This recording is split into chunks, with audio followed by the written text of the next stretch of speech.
Okay. We're going to flip a coin for something. Okay. So the next thing I need to do on the 1311 is I need to build a breezeway, a new breezeway from where the wiring went from the battery console to the rear firewall. Okay. Starter and alternator used to be there. I took them out. They're no longer there. So we're going to flip a coin. And here's what it wagers. Heads. We just build the breezeway. We put a lid on it. Done. Okay. Tails. We build a breezeway, a cup holders, and a center console. Okay. So what did I just say? Heads. Heads, we just do a breezeway. Yes. Tails, we do the breezeway, cup holders, and center console. May luck be on our side. Huh? May luck be on our side.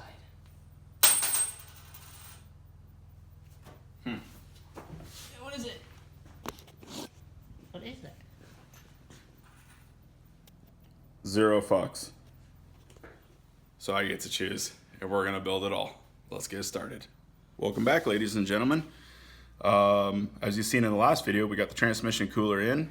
That turned out super nice. And I'm just working on getting stuff welded up back there. As I kind of bounce them back and forth what I'm doing right now. So our original wiring breezeway, this was the system that we had.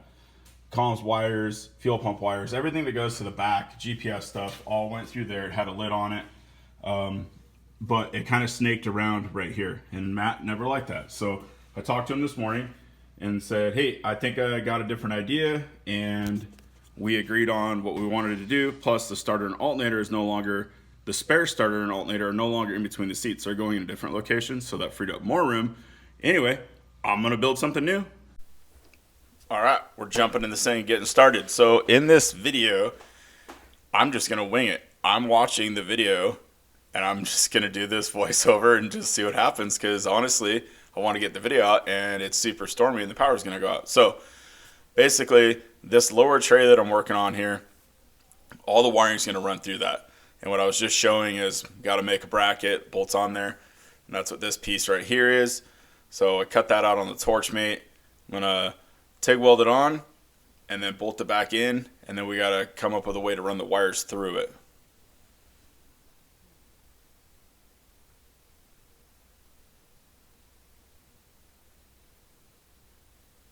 Yep, need a weld right there, obviously. Okay, got the piece tacked up, got the angle set that we need, and then I'll probably run a backer. Should I check it? Should I not check it? Should we check and see if it fits? Let's just weld it together. No, check it. No, weld it. No, check it. Well, yep. We're just going to weld it together. Let's get after it. So always super important. Weld with backers if you can. This is 1 1/4 by 2 inch. This is 080 material on edge. That's only a 1 inch wide piece right there. Backers will save you. I'm just going to throw a couple tacks in here. One there, one there, one right there. Tacked up, ready to give it some heat. There we go, welded. Got the pulser set. You can see right there it got kind of hot, and that's actually, it pulled stuff out of the aluminum. So that piece is good enough to play with now. You can see in that weld actually burned through right there. I might fix that later. I might not. It's in, I mean, it's built. It's in the bottom. You'll never see it. Okay, we got it bolted up. Now we got to figure out how to run some wires through it. So we're going to take this 3/8 round rod, and I think we'll do 3 runs in there. And I'm not sure why this video clip is turned, and I'm not going to fix it. So just have to use your imagination on that. Oh, here, I'll turn the thing. No, still the same. So what happens, or the purpose of this is the wiring runs across those, and you can zip tie on there. And you can run lots of wires, all the comms, the fuel pump wires, chase light wiring, anything that has to go to the back. All the wires will zip tie in their loom onto that rail.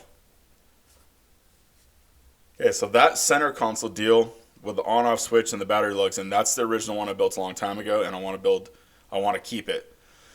So now we got to design some kind of a side, and this is going to be the side of a center console.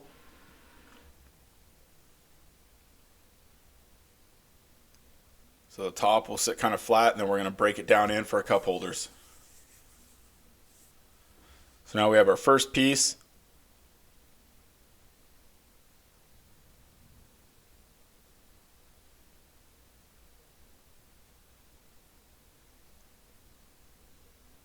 So it fits up pretty good. Got to transfer these holes. We got to put 1/4 20 nutserts in the lower tray. And then do the same thing to the other side. And I have no idea what I'm doing right there. Reminded me of a Sir Mix-a-Lot song. Alright, so lower tray, all drilled, ready to go for the nutserts.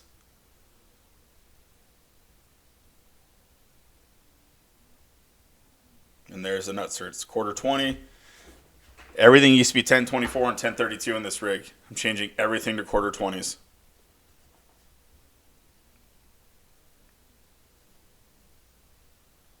So now we have both sides on. We need to figure out the depth for the floor.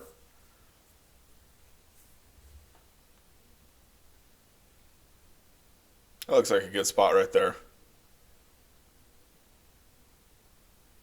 Let's do some magic. Magic hands. So while I'm doing a bunch of welding, Tucker is getting tons of parts cleaned up for me so we can paint, get all these things painted. We've got more stuff to go out to powder coat to match those arms. He started putting the rear arms on. And then in that area right there, I got some cool stuff to build. That's going to be coming up in a future video. I have problems with TK1 arms coming loose.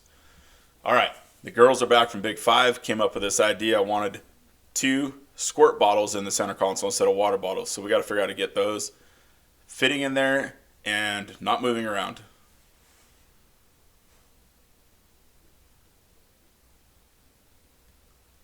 I came up with this idea here, just open the side of the console a little bit because those bottles are 3 inches wide, the console's 6.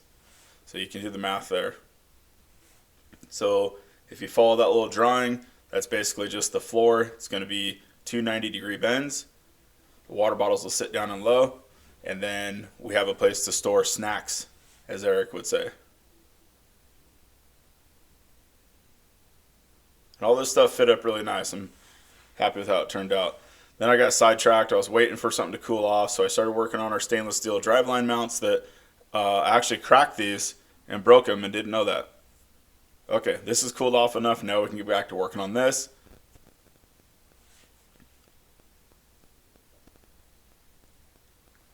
And that's what I mean by opening up the sides. Now we can build some outside pieces and keep our water bottles down low and not moving around a bunch. So we just got to transfer it over there, cut it out, and voila, it's cut. It's like magic.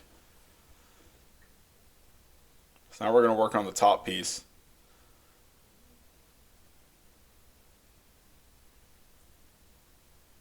But first, we're going to walk over here for some random reason. Don't know why. Oh, I guess we're going to put that in there. Oh, I remember why. I had to stick this in there to check my bump out clearance. I wanted to make sure that I didn't build the console and then put my bump outs too big. Then obviously it wouldn't clear between the seats. So while I'm working on that, he's still just going to town, taking powder coat out of bolt holes, getting stuff cleaned up. We're slowly starting to put parts back on the race Jeep and putting all the bolts in, getting everything cleaned up. And then when we do the final assembly, at least all the bolts will be in the locations they need to be, and we can replace them as needed. All right, there's the bump outs. Super simple, super easy, no dimple ties. I didn't go crazy. Just cut out something clean. Got half ovals in it to match. We got to make a top for it. And those round holes match the grid that's up by the batteries. Pretty stoked on this, actually. I'm really happy to have this, and plus having a water bottle when you're racing King of the Hammers would be pretty nice. So now we need to build a top.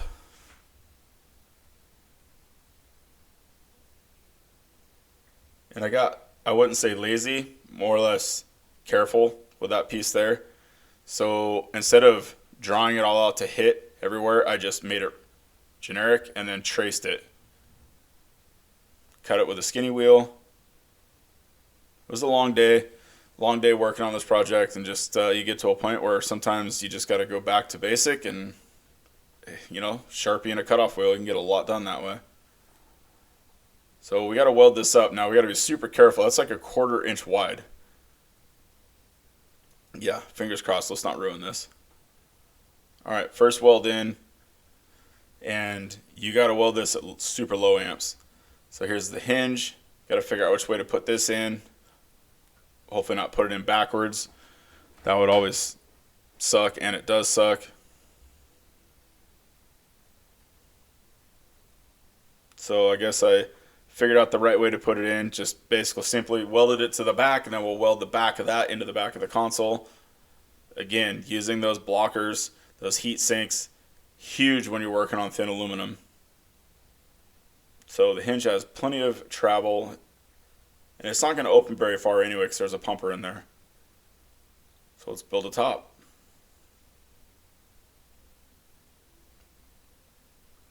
Tucker's getting everything lined out to center punch and drill so we can mount some 1032 screws. Even though I did say I'm changing all the screws, but for the lid, it's okay. We can use 1032s. And actually the dash still is with 1032s, but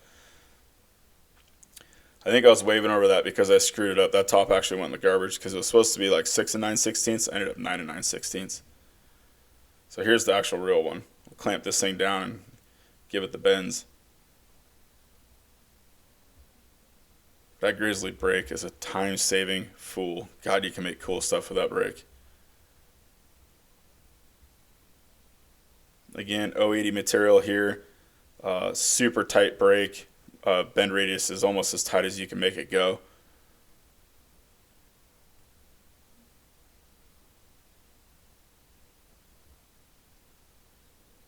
Should have let Tucker bend this one to have some redemption. I don't know if you guys caught that last video of him trying to bend a piece of aluminum and he couldn't do it.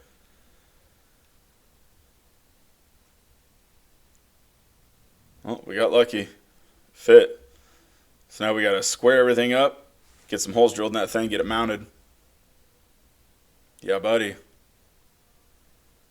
All right. Radius corners are done. 1032 stainless hardware is in it. It's all ready to rock.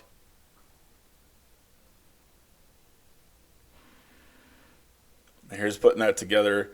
Like I said, super thin, low heat, super fast. Have some kind of a heat sink, and then if you have your son with you, tell him that he needs to hold that bar even though he doesn't have to. It just makes him feel important, and it's kind of fun. And you got to make him film at the same time too.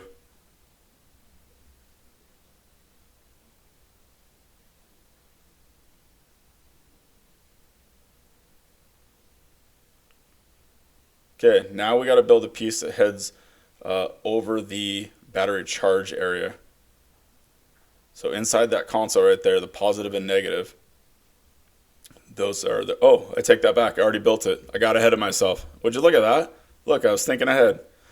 So I got to build a plate that goes across there, and I'm going to add 2 more USB ports in there so we can run our GoPro cords and stuff up through the console with the rest of the wiring. And then we'll have power at the rear firewall and power at the front firewall so we can charge our phones and we can charge all our GoPros. So this is basically a protector that'll go in, keeps everything from, if a set of keys get tossed in the cup holder on accident or something like that, they don't end up down by the batteries. So there you have it. Center console. Built. Ready to do final detail work and head out to powder coating. I wonder what it looks like inside there. Not too shabby. Not too shabby. All of our wiring will run through there and you'll never even see it.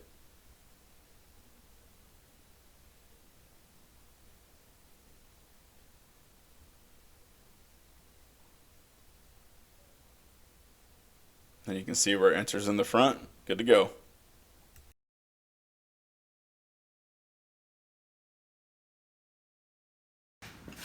Well, our mission is complete and it was a success. So we now have center console, obviously, cup holders. We have a little bit of storage. Eric said it's for snacks. I'm gonna put a lock on it because he fucking eats all my snacks when we're racing. But a couple little detail things I gotta do to finish that 100%. Nothing worth showing you guys. You might see it later on if you see the rig in person.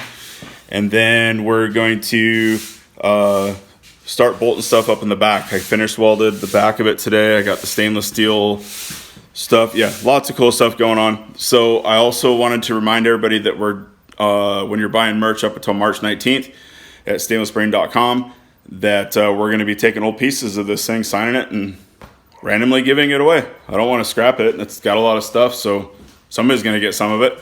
Appreciate you guys following along. We're definitely not professionals. We know enough to do it wrong. We'll catch you later.